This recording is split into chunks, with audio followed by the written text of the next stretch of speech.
Hello students, welcome to Rana classes. आज हम class 10th physics में ओम्स लॉ पढ़ेंगे। अभी प्रीवियस वीडियो में हम करंट स्टार्ट कर चुके थे और साथ ही हमने पोटेंशियल डिफरेंस भी पढ़ चुका था और सर्किट डायग्राम भी हम कर चुके हैं। तो आज हम ओम्स लॉ पढ़ेंगे कि ओम्स लॉ क्या होता है और इसका हम क्या पढ़ेंगे, ग्राफ पढ़ेंगे और साथ ही हम एक फॉर्मूला पढ़ेंगे और उससे रिलेटेड न्यूमेरिकल करेंगे। तो ओम्स लॉ जो है ये एग्ज़ाम पॉइंट ऑफ व्यू से बहुत ही इंपॉर्टेंट है। कभी कभी एग्ज़ाम में डायरेक्ट आ जाता है व्हाट इज़ ओम्स लॉ, या फिर right the relationship between potential difference and current, या फिर कोई एक न्यूमेरिकल दे देता है ओम्स लॉ के ऊपर बेस्ड और वो आपको करना होता है। तो एग्ज़ाम पॉइंट ऑफ व्यू से ओम्स लॉ बहुत ही इंपॉर्टेंट है। तो हम स्टार्ट करते हैं ओम्स लॉ। तो जो हमारा ओम्स लॉ है उसे स्टार्ट करने से पहले सबसे पहला क्वेश्चन ये राइज होता है कि जो हम पीछे पढ़ चुके हैं पोटेंशियल डिफरेंस और करंट, क्या इन दोनों के बीच में कोई रिलेशनशिप जनरेट होगा, क्या इन दोनों के बीच में कोई रिलेशनशिप बन सकता है या नहीं। तो सबसे पहले हमने पोटेंशियल डिफरेंस पढ़ा था। पोटेंशियल डिफरेंस क्या होता है, चार्ज के ऊपर काम करना। और चार्ज के ऊपर हम काम क्यों करते हैं कि जिससे चार्ज ईजीली फ़्लो हो, और चार्ज ईजीली फ़्लो होंगे तो चार्ज के फ़्लो से rate of flow of charge हमारा क्या कहलाता है, करंट कहलाता है। दैट मीन्स हम इजीली एक रिलेशनशिप बना सकते हैं between potential difference and current, क्योंकि चार्ज के ऊपर काम करना हमारा पोटेंशियल डिफरेंस होता है और काम करने से, वर्क डन करने से चार्ज के ऊपर वो क्या करते हैं, ईजीली फ़्लो करते हैं। जब वो ईजीली फ़्लो करेंगे तो उस फ्लो ऑफ चार्ज को ही हम क्या कहते हैं, करंट कहते हैं। दैट मीन्स काम करने से करंट जनरेट होगा। तो यही हमारे पास रिलेशनशिप है बिटवीन V एंड I। अब हम ये देखना चाहते हैं कि ये रिलेशनशिप कैसा है, क्या पोटेंशियल डिफरेंस बढ़ाने से करंट बढ़ेगा या पोटेंशियल डिफरेंस बढ़ाने से करंट कम होगा। तो हम ये रिलेशनशिप चेक करना चाहते हैं कि ये रिलेशनशिप हमारा किस टाइप का है। तो पोटेंशियल डिफरेंस क्या होता है, चार्ज के ऊपर काम करना। जितना ज़्यादा हम काम करेंगे चार्ज के ऊपर, हम जितना ज़्यादा वर्क डन करेंगे, हम वर्क डन को बार बार एनहेंस करते जाएंगे, बढ़ाते जाएंगे। तो हम चार्ज के ऊपर जितना ज़्यादा काम करते जाएंगे, चार्ज उतनी अच्छी से ईजीली क्या करेंगे, जो चार्जेस होंगे हमारे उतनी अच्छे से ईजीली क्या करेंगे, फ़्लो करेंगे। और जितना अच्छे से कोई चार्ज फ़्लो करता है तो उतनी ही ज़्यादा हमारी क्या बनेगी, करंट बनेगी। दैट मीन्स काम ज़्यादा करने से, और जो ये काम होता है चार्ज के ऊपर वही पोटेंशियल डिफरेंस होता है। दैट मीन्स पोटेंशियल डिफरेंस बढ़ाने से, काम ज़्यादा करने से चार्जेस अच्छे से फ़्लो होंगे, और जितना ज़्यादा अच्छे से फ़्लो होंगे वही हमारा क्या होता है, करंट होता है। तो V हम ज़्यादा करेंगे, जितना ज़्यादा V होगा, जितना मोर होगा उतना ही करंट भी हमारी क्या होगी, ज़्यादा होगी। अगर मैं काम कम कर दूँ, ठीक है, हम क्या करते हैं, V लेस कर देते हैं, पोटेंशियल डिफरेंस क्या कर देते हैं, लेस कर देते हैं। तो जितना मैं काम कम कर दूंगी उतना ही हमारे पास क्या हो जाएगा, काम कम करा तो चार्जेस क्या होंगे, उनका फ़्लो क्या हो जाएगा, धीमा हो जाएगा, स्लो हो जाएगा। चार्जेस का फ़्लो स्लो हो जाएगा तो हमारी करंट भी क्या हो जाएगी, कम हो जाएगी। दैट मीन्स V कम है तो हमारी करंट भी क्या हो जाएगी, हमारी लेस हो जाएगी। तो इससे हमें क्या पता चलता है, जैसे जैसे हम पोटेंशियल डिफरेंस को बढ़ाएंगे वैसे वैसे करंट भी बढ़ेगा। हम पोटेंशियल डिफरेंस को कम करेंगे तो करंट भी क्या होगा, कम होगा।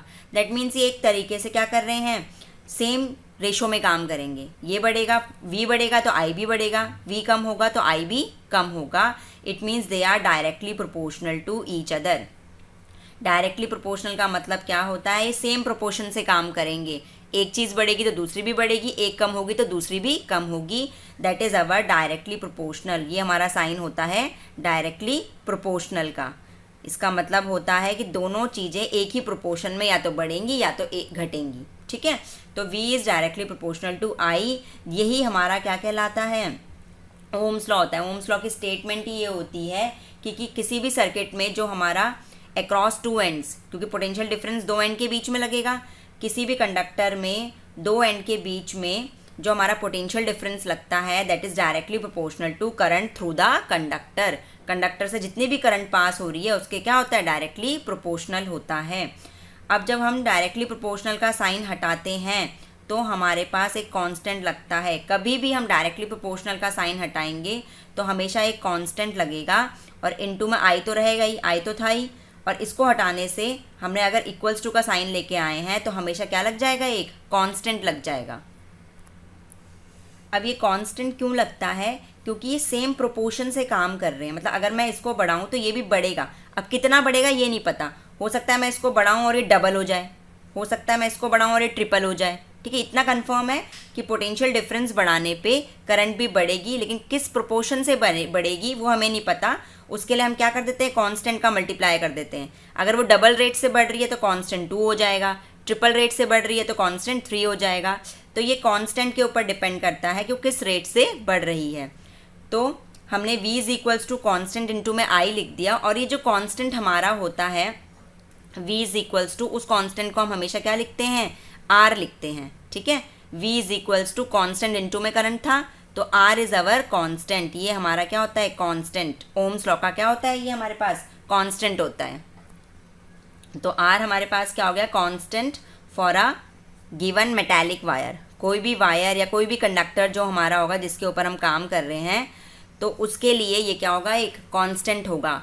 और ये आर ही हमारा यहाँ पे क्या है, रेजिस्टेंस है। अभी पिछली वीडियो में मैंने आपको रेजिस्टेंस के बारे में बताया था, तो वो जो रेजिस्टेंस है वो आर ही है। तो हमने पिछली वीडियो में ही पढ़ा था कि जो रेजिस्टेंस होता है किसी पर्टिकुलर कंडक्टर के लिए वो अलग अलग होता है। हर एक कंडक्टर के लिए रेजिस्टेंस क्या होगा, अलग अलग होगा। कंडक्टर अच्छा होगा तो रेजिस्टेंस कम होगा, कंडक्टर बैड कंडक्टर होगा तो रेजिस्टेंस ज़्यादा होगा। जिसने भी वो पिछली वीडियो नहीं देखी है तो आप जाके मेरी प्लेलिस्ट में 10th क्लास की फिज़िक्स की प्लेलिस्ट में जाके उस वीडियो को देख सकते हैं। उसमें मैंने रेजिस्टेंस के बारे में पूरा बताया हुआ है। तो v is equals to I R आ गया, where v is directly proportional to i and r is constant. और डिफरेंट कंडक्टर्स के लिए डिफरेंट डिफरेंट होगा। तो ये हो गया हमारे पास v is equals to I R, यही ओम्स लॉ होता है। अब एग्जाम में आएगा तो आप ओम्स लॉ को कैसे डिफाइन करेंगे, तो इसलिए एक प्रॉपर डेफिनेशन मैं आपको बताती हूँ ओम्स लॉ की। तो ओम्स लॉ की जो प्रॉपर डेफिनेशन है वो है, it states that the electric current flowing through a metallic wire, किसी भी वायर से या किसी भी कंडक्टर से जितना भी करंट फ्लो करता है is directly proportional to the potential difference v across its ends. उसके एंड से जो पोटेंशियल डिफरेंस होता है उसके डायरेक्टली प्रोपोर्शनल होता है। That means current is directly proportional to v potential difference across its ends provided its temperature remains constant. Temperature यहाँ पे सेम रहना चाहिए। जब भी हम एक्सपेरिमेंट कर रहे हैं उस एक्सपेरिमेंट में टेम्परेचर अगर 50 है तो 50 ही रहना चाहिए, 60 है तो 60 ही रहना चाहिए। ऐसा ना हो कि कभी 50 हो रहा है कभी 60 हो रहा है, क्योंकि टेम्परेचर एक इम्पॉर्टेंट रोल प्ले करता है करंट को चेंज करने में। ठीक है, ये हम आगे पढ़ेंगे कि टेम्परेचर से करंट कैसे चेंज होती रहती है। तो इसलिए जब एक पर्टिकुलर फिक्स टेम्परेचर है, उस फिक्स टेम्परेचर में v is directly proportional to i होता है। That is our Ohm's law. तो ये हम अच्छे से अभी पढ़ चुके हैं, v is directly proportional to i, v is equals to I R. ये हमारे पास क्या आ गया, ओम्स लॉ। हम यहाँ से एक और चीज़ लिख सकते हैं, अगर हमें रेजिस्टेंस निकालना है किसी भी कंडक्टर का। रेजिस्टेंस क्या होता है, जो चार्ज के फ्लो को रोकता है। तो किसी भी पर्टिकुलर कंडक्टर का रेजिस्टेंस निकालना है तो i यहाँ मल्टीप्लाई में है, यहाँ जाएगा तो डिवाइड में हो जाएगा। तो r क्या हो जाएगा हमारे पास, v अपॉन i। अब हमें पता ही है इसकी जो SI यूनिट होती है पोटेंशियल डिफरेंस की, वो होती है वोल्ट। करंट की SI यूनिट एम्पियर हम पढ़ चुके हैं, और रेजिस्टेंस की SI यूनिट ओम होती हैं। ये बहुत ही इंपॉर्टेंट है, इसलिए मैं दोबारा बता रही हूँ आपको, ध्यान में रखिएगा। ओम्स लॉ हम पूरा कर चुके हैं। अब ओम्स लॉ के बाद आता है ग्राफ। भाई इसका ग्राफ कैसा होगा, ठीक है, कई बार एग्जाम में ग्राफ भी पूछ लिया जाता है ओम्स लॉ का। तो अब ग्राफ स्टार्ट करते हैं कि ओम्स लॉ का ग्राफ कैसे बनाते हैं, क्योंकि graph is very important for exam point of view. तो जो ग्राफ है हमारा, उस ग्राफ में अभी हमने पढ़ चुका है कि v is directly proportional to i। v और i डायरेक्टली प्रोपोर्शनल होते हैं। तो कभी भी डायरेक्टली प्रोपोर्शनल का ग्राफ हमेशा स्ट्रेट लाइन ग्राफ होता है, ये ध्यान रखिएगा। डायरेक्टली प्रोपोर्शनल का ग्राफ स्ट्रेट लाइन ग्राफ होता है। तो हमने ग्राफ बना दिया, इधर हॉरिजॉन्टल एक्सिस में हमारा करंट है और वर्टिकल एक्सिस में हमारा पोटेंशियल डिफरेंस है। अभी डायरेक्टली प्रोपोर्शनल है, मतलब अगर v 0 तो i भी 0। ठीक है, अगर कुछ काम ही नहीं होगा चार्ज के ऊपर तो करंट बनेगी ही नहीं। That means v and i both are 0। तो जैसे जैसे अब हम v को बढ़ाते रहेंगे वैसे वैसे i भी बढ़ रहा है, तो कैसा ग्राफ आएगा, हमेशा स्ट्रेट लाइन। जब भी कोई भी दो चीज़ें डायरेक्टली प्रोपोर्शनल होगी ऑलवेज स्ट्रेट लाइन। ठीक है, स्ट्रेट लाइन ग्राफ आएगा, बिकॉज अगर ये इतना बड़ा है तो ये भी बढ़ेगा। ठीक है, इसका मतलब यही तो हुआ, ये भी बढ़ेगा। ये ऊपर की तरफ बढ़ता हुआ जा रहा है, इस पॉइंट पे ये इतना बढ़ गया, इतना बढ़ गया, और इसकी वजह से इस पॉइंट पर अगर हम इसे नीचे लेके आए तो ये भी क्या बढ़ गया, इतना बढ़ गया। दैट मीन्स जैसे जैसे हम ऊपर की तरफ जा रहे हैं इस स्ट्रेट लाइन में वी भी बढ़ रहा है। वी पहले इतना था इस पॉइंट पे, अब इतना हो गया। ऐसे ही इस पॉइंट पे करंट कितनी हो गई, इतनी हो गई, और पीछे वाले पॉइंट पे पहले इतनी थी। मतलब करंट भी आगे की तरफ बढ़ रही है और वी भी ऊपर की तरफ बढ़ रहा है। दैट मीन्स जैसे जैसे वी बढ़ेगा वैसे वैसे आई भी बढ़ेगा। तो डायरेक्टली प्रोपोर्शनल का ग्राफ कैसा होगा, स्ट्रेट लाइन ग्राफ होगा। तो ये ग्राफ बिल्कुल ध्यान में रखिएगा। तो अब ग्राफ पढ़ लिया है, उसके बाद हम देखते हैं 1 ओम की डेफिनेशन हम कैसे देंगे। कभी कभी एग्जाम में डायरेक्ट पूछ लिया जाता है डिफाइन 1 ओम, ऐसे क्वेश्चन लिखा आता है कि 1 ओम को आप डिफाइन कीजिए। आपको कुछ नहीं करना, आपको पता है कि ओम किसको कहते हैं, ओम किसकी यूनिट है, रेजिस्टेंस की यूनिट है। दैट मीन्स हमें रेजिस्टेंस के ऊपर काम करना है। रेजिस्टेंस का फॉर्मूला होता है V/I। 1 ओम रेजिस्टेंस कब होगा, जब वोल्टेज पोटेंशियल डिफरेंस हमारी 1 वोल्ट होगी और करंट हमारा क्या होगा, 1 एम्पियर होगा। तब हमारे पास क्या हो जाएगा, रेजिस्टेंस 1 ओम हो जाएगा। तो इसको बस लैंग्वेज में आपने लिखना है कि पोटेंशियल डिफरेंस, अगर हम लैंग्वेज की बात करें कि लैंग्वेज में किस तरीके से हम लिखेंगे, तो हम लिखेंगे पोटेंशियल डिफरेंस अक्रॉस 2 एंड्स। जो हमारे 2 एंड पॉइंट्स होंगे उनके बीच में जो पोटेंशियल डिफरेंस होगा of a conductor is 1 volt, वो 1 वोल्ट होना चाहिए। एंड करंट थ्रू, और जो करंट होगी उस कंडक्टर से वो भी क्या होनी चाहिए, 1 एम्पियर होनी चाहिए। जब ये दोनों 1 होंगी and that time our resistance is 1 ohm. तो 1 ohm is defined when potential difference across 2 ends of a conductor is 1 volt and current through is 1 ampere। तो हमारा क्या डिफाइन हो जाएगा, 1 ohm डिफाइन हो जाएगा। तो ये तो गई 1 ohm की डेफिनेशन। अब हम पढ़ते हैं वेरिएबल रेजिस्टेंस क्या होता है। तो वेरिएबल रेजिस्टेंस, जिसको हम रियोस्टैट भी बोलते हैं, वो हमारे पास क्या होता है, नाम से ही समझ में आ रहा है कि रेजिस्टेंस जिसमें वेरी करे। ठीक है, अब क्या होता है, कई बार बहुत सारे इंस्ट्रूमेंट ऐसे होते हैं जिसमें हमें कभी ज़्यादा करंट देनी पड़ती है, कभी कम करंट देनी पड़ती है। मान लो हम कोई एक्सपेरिमेंट कर रहे हैं, तो उस एक्सपेरिमेंट के दौरान कभी हमें 5 एम्पियर की करंट देनी है, कभी 10 एम्पियर की करंट देनी है। मतलब हमें करंट को चेंज करते रहना है, लेकिन हम नहीं चाहते कि हमारा पोटेंशियल डिफरेंस चेंज हो। क्या ना चेंज हो, मतलब हम काम वर्क डन चेंज नहीं कराना चाहते। तो अगर किसी इंस्ट्रूमेंट में, किसी एक्सपेरिमेंट में हमें करंट को बार बार चेंज करना है, कभी 5 करना है, कभी 10 करना है, बट हम नहीं चाहते कि हमारा पोटेंशियल डिफरेंस चेंज हो। पोटेंशियल डिफरेंस मतलब हम काम उतना ही करेंगे चार्ज के ऊपर, हमें चार्ज के ऊपर उतना ही काम करना है, लेकिन हमें करंट को कम ज़्यादा करते रहना है। कभी ज़्यादा करंट चाहिए, कभी कम करंट चाहिए। तो उस टाइम पे हम किसका यूज़ करते हैं, रियोस्टैट का यूज़ करते हैं। क्योंकि रियोस्टैट से हम क्या करते हैं, रेजिस्टेंस को कभी कम कर देंगे, कभी ज़्यादा। क्योंकि रेजिस्टेंस बढ़ाएंगे तो रुकावटें बढ़ेंगी और करंट हमारा क्या हो जाएगा, कम। क्योंकि हमें पता है R एंड I ये दोनों क्या होते हैं, इन्वर्सली प्रोपोर्शनल। क्या होते हैं ये, R एंड I जो होते हैं हमारे पास, वो क्या होते हैं, इन्वर्सली प्रोपोर्शनल। ये भी हमने पढ़ा था फॉर्मूला, R = V/I। तो जो डायरेक्टली प्रोपोर्शनल होते हैं वो तो सेम, दोनों या तो ऊपर रहेंगे या दोनों नीचे रहेंगे। लेकिन यहाँ पे हम देख रहे हैं R ऊपर है और I कहाँ है, नीचे है। That means they are inversely proportional, ये दोनों एक दूसरे के इन्वर्स हैं। अगर रेजिस्टेंस बढ़ाऊंगी तो करंट अपने आप ही कम हो जाएगी, क्योंकि अगर रेजिस्टेंस बढ़ाते हैं दैट मीन्स हम चार्ज के फ्लो को रोक रहे हैं। चार्ज का फ्लो रुकेगा तो करंट कम।